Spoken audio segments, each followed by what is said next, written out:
Okay, in the last unit we were looking at taking the derivative and integral of our natural log function. This unit we want to look at the derivative and integral of the natural exponential function.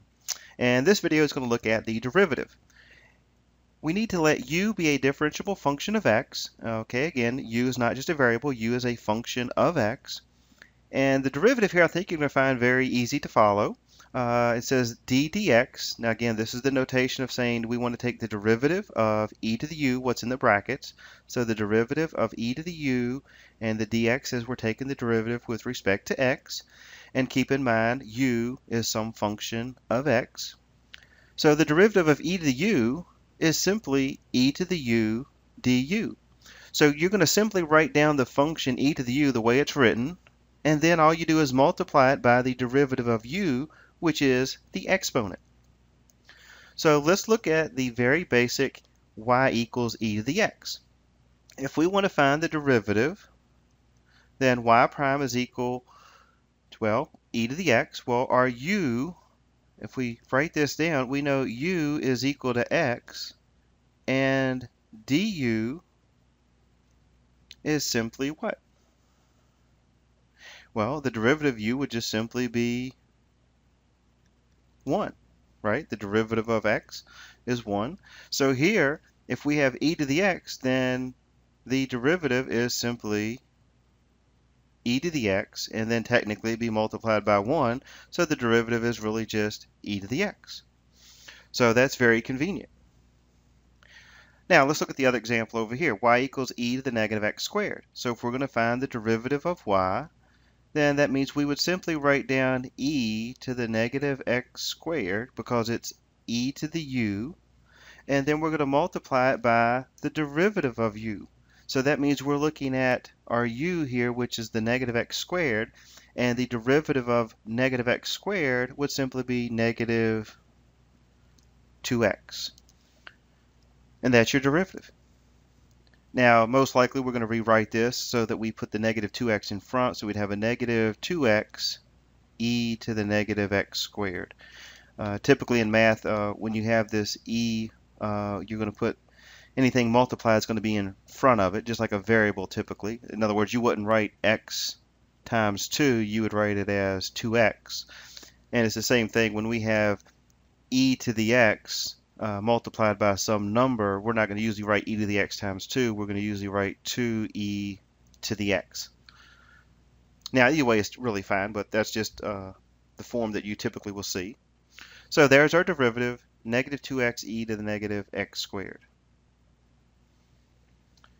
All right, at this point, maybe pause the video and see if you can find the derivative for this particular expression, y equals x squared e to the negative x. All right, hopefully you took me up on the challenge here, and I'm hoping that you realize that we have x squared multiplied by e to the negative x. So that means we're going to actually have to look at this as being multiplied. So that means we're going to have to use the product rule.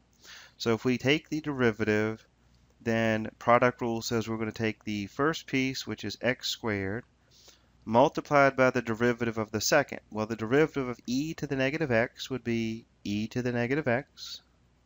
And then, of course, the e to the negative x is going to be multiplied by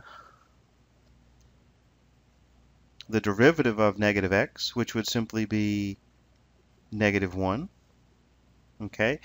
Then we would have plus our second piece, which is e to the negative x, multiplied by the derivative of x squared, which would simply be 2x. And there you simply have the derivative. All we have to do at this point is do a little bit of simplification. We have a negative 1, so I'm going to just pull the negative out front. So we have a negative x squared e to the negative x plus the 2x. Again, I'm just going to move it in front of here. So we would get 2x e to the negative x. And there's our derivative. Now, there's nothing wrong with this answer, and I would probably say leave it in this form. Now, if you're working some problems out of your textbook, or if you're looking at some of the quizzes that are posted in Blackboard, you're probably going to see them do a little bit of simplification, and they tend to like to factor out common factors. So here, if you notice, what do we have in common that we can factor out? Well, we have an x and an x. Here you have an x squared, but over here we only have an x. So we can factor an x out, but we also have this e to the negative x and e to the negative x. So we can factor out an x and an e to the negative x. So if we factor that out, we're going to be left with a negative x. Okay, so we take out one of the x's, so one x is left. The negative is still there, so it's a negative x. And if we take out the x e to the negative x, then we're only left with the plus 2. So this is probably an answer that you're going to see on your quiz, or if you're checking something in the back of a textbook when you're checking your answers you've worked out. Now, either one of these would be correct. All right, the last example in this video, we want to look at finding the second derivative of the given function. And our function is the square root of x plus e to the x ln of x. So if we start out by finding the first derivative, the square root of x, we know that is really x to the 1/2, so we can pull the 1/2 out front. So we would have 1/2 x, 1/2 minus 1 would be negative 1/2, plus, and then we have e to the x ln of x. And I hope you realize this is multiplication, so that means we're going to have to use the product rule. So if we use the product rule, we're going to take our first term, which is e to the x, multiplied by the derivative of ln of x, which would simply be du over u, so that's 1 over x, plus the second term, ln of x, multiplied by the first. Well, the derivative of the first is e to the x, so the derivative of e to the x, once again, is simply e to the x. And technically, we would take the derivative of x, and that's just simply going to be 1. So there's our first derivative. Now, before I look at calculating the second derivative, I want to do a little bit of simplification here for the first derivative. So we have this 1/2 x to the negative 1/2. For right now, I'm going to leave that alone. And the e to the x 1 over x, I'm going to rewrite the 1 over x as x to the negative 1 multiplied by e to the x, plus, and again, I like to have the e to the x in front, so I'm going to write this as e to the x ln of x. And if you notice here, I put the e to the x in front because I want to distinguish that it's e to the x times ln of only the x. And the previous term here, x to the negative 1 e to the x, I think it looks better to have the variable in front of e to the x, but because of the natural log of x, I'm going to put the e to the x in front. So now this is a little bit better to take the second derivative. So now if I'm calculating the derivative here, we have 1/2 x to the negative 1/2, so negative 1/2 and 1/2 would be a negative 1/4 x, and if we subtract 1 from a negative 1/2, that becomes a negative 3/2, plus, and notice here once again we have this x to the negative 1 and e to the x, so we're going to have to use the product rule again. So we're going to take and have our first term, first piece, multiplied by the derivative of the second, which is e to the x, plus the second, which is e to the x, multiplied by the derivative of the first, and that would be negative x to the negative 2. Okay, so there's the derivative of this product. And then if we go to the next term, e to the x ln of x, well, once again here, we have another product rule.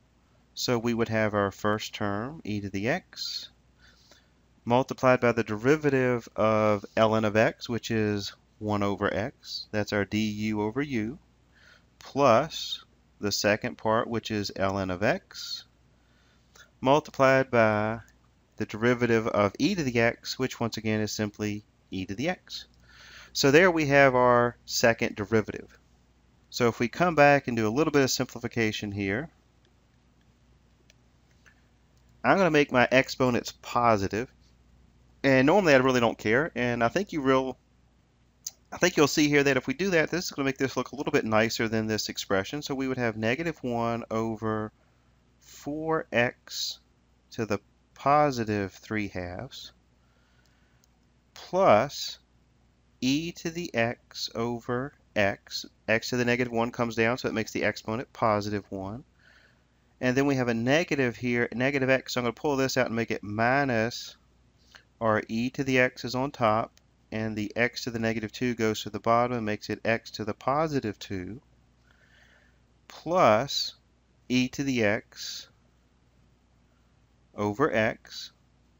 And then our last piece, we have e to the x ln of x. And from here, you might notice that we do have two like terms. We have the e to the x over x and e to the x over x here. So if we wanted to go a step further, we could actually combine those together and have negative 1 over 4x to the 3/2 plus